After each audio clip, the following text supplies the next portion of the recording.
to Affirming Truths. I'm your friend and host, Carla Arges. This show is a safe place to share our struggles, grow in faith, and root our identity in Christ.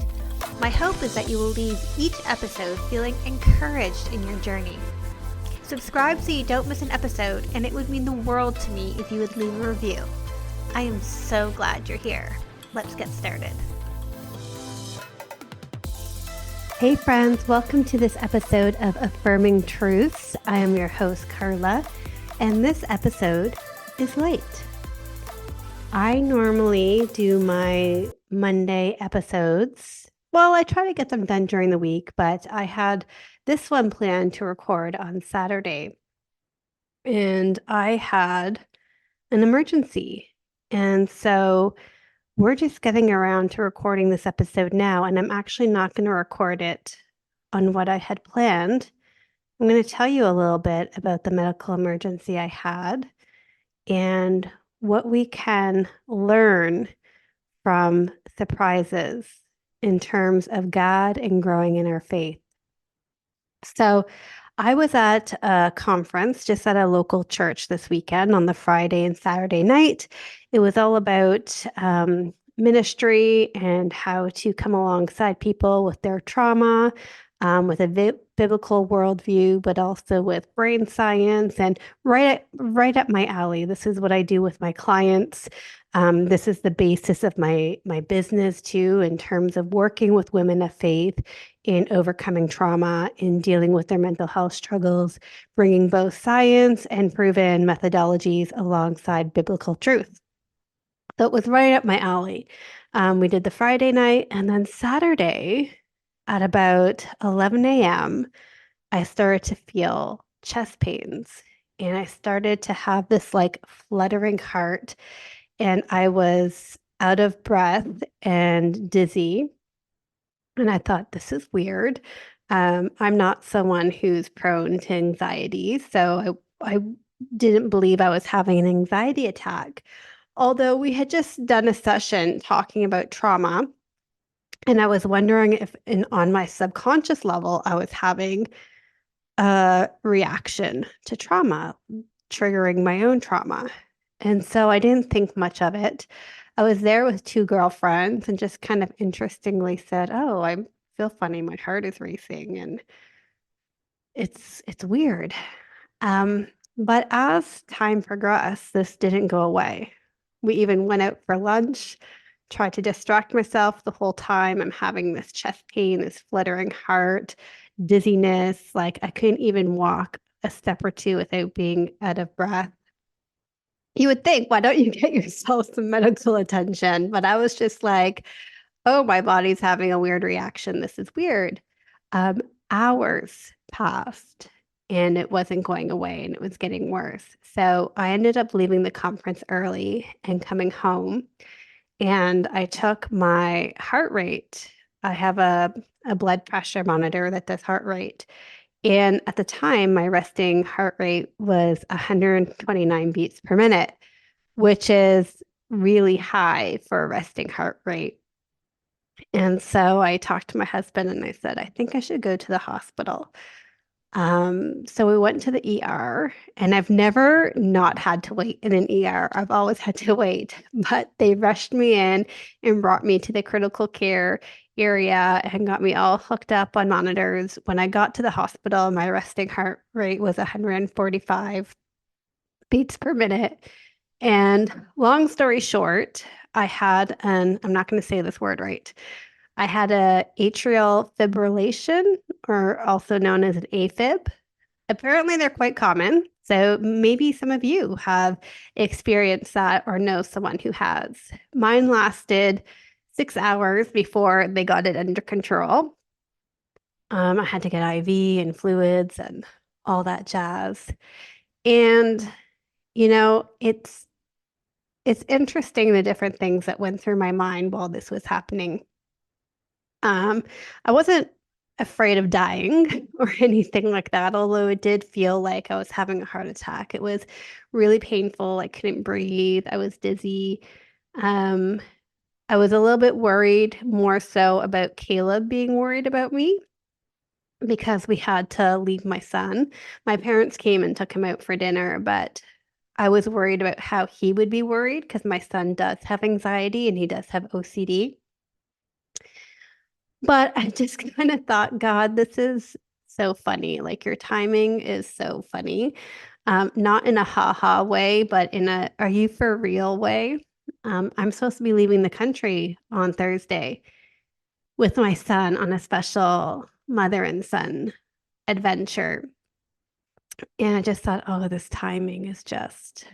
And I've been coming off, if you follow me on Instagram, you know that I was coming off being burnt out and run down. And I, uh, I didn't realize how taxing becoming a caregiver for my parents would be. And I realized that I had to pull some things off my plate. So I've pulled some things off my plate work wise. I canceled the Patreon and my prayer and connect and my weekly devotion. I have limited my volunteering at church to just doing one thing for women's ministry instead of also doing nursery and other things, and trying to take a real slow pace and not put pressure on myself. But I just thought, God, your timing, like things that have been hard for me. And I'm looking forward to this trip. I'm doing so many medical stuff with my parents. Now I'm going to have to go see a cardiologist and do all this. And in that moment of like, are you serious, God? I decided to flip the script to gratitude, to gratitude. And, you know, oftentimes when I talk about gratitude with my clients, because it is something that I get them to start a practice around, is that it's very easy to be grateful for the big things. I'm grateful for my home. I'm grateful for my family. I'm grateful for God, right? Like those things are easy. But what I often challenge my clients and what I challenged myself with during this whole heart issue, and I was back at the hospital yesterday as well. And I'm still having residual chest pain. But what I challenge is like, where's the gratitude in the heart stuff? How can we be grateful in the hard stuff? The stuff that we want to say, why God? The stuff that we want to be like, I can't take one more thing. The struggle, the unanswered prayer. Where can we have gratitude in those moments? You know, it says in the word that we are to give thanks in all circumstances. It's easy to give thanks when we're on the mountaintop. It's easy to give thanks when we see prayers answered in the way that we expected and hoped for. That's easy gratitude. It's easy to be grateful for a sunny day. It's easy to be grateful for a vacation. It's easy to be grateful for a happy marriage. But what about giving thanks in all things? In the valley, in the hard stuff, in the unanswered prayer? Because here's the thing, friend, God is still at work for you. God is always working for you, for your good. Now, the problem with our vision on this side of heaven is we only see the back of the tapestry that God is weaving. It looks messy and chaotic. It doesn't make sense. We can't see how anything good will come from it. It's not really going to be until we get to heaven, until we see the front of the tapestry and the beautiful picture he's woven in through our lives. So how can now, today, in your struggle, in the prayer that God is not answering the way you want to, in the medical crisis you're walking through and struggling through, in the marital crisis that you're going through, where you're sitting with your trauma, a broken heart, a broken life, where can you give thanks to God? Because his fingerprints are there. Even in the hard stuff, there is provision. There is manna. Now, The Israelites didn't love all the manna. It was boring. It only lasted for the day. It was just sufficient for the day. But God provided in their wilderness something to eat, something to sustain them. Sure, it wasn't a steak dinner, but God's fingerprints and provision were there. Where is the manna in your struggle? Where is the manna in your hard time right now? I really want to encourage you to start changing your focus and looking for the evidence of manna in your life, because it's there. And when we see the manna, our hearts can leap with joy and renewed hope that my God hasn't forgotten me. My God hasn't forsaken me. For reasons I don't understand, I'm going through this struggle, but my God is providing for me in the midst of it. I have a huge phobia of needles. And in the last 48 hours, I've had to get 2 IVs, which may not seem like a big deal to you guys, but when I say phobia, I'm not exaggerating. It's really hard for me. And yet, in the hardness, God provided kind nurses.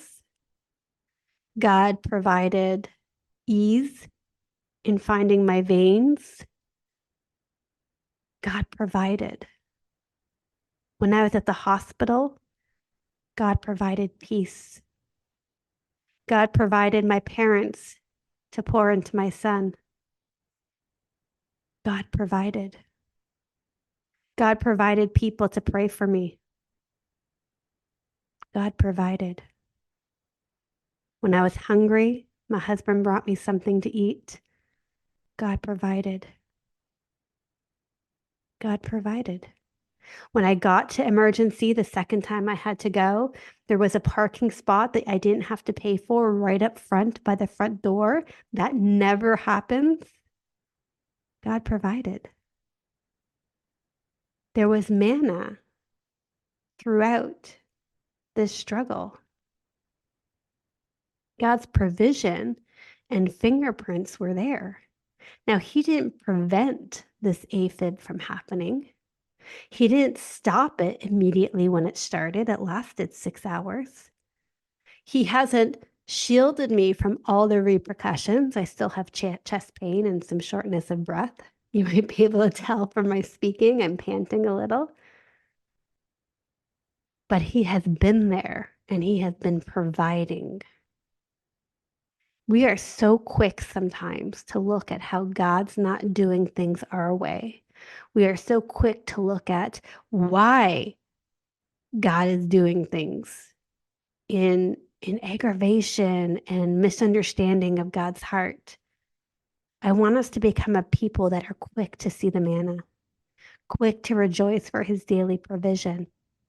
And remember, the manna was daily. God provides fresh every day for you. Where is the manna in your life? Where in your hard space can you give God gratitude? Because he is still worthy of honor and praise. He is still the Holy of Holies. He is still our loving Father. How can you lift up his name in praise and worship even in your hard place? How can you sing a song of thanksgiving even in your hard place? How can you say, this is the day that the Lord has made. I will rejoice and be glad in it, even in your hard place? That's my challenge for you guys this week. Look for the manna in your life, not the mountaintop experiences, but in the hard. Where can you see God's fingerprints? Because I'm telling you, they're there.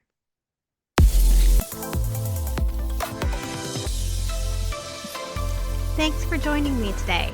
I hope we're already friends on social media, but if we're not, come find me on Instagram at Carla Arges or at Affirming Truth.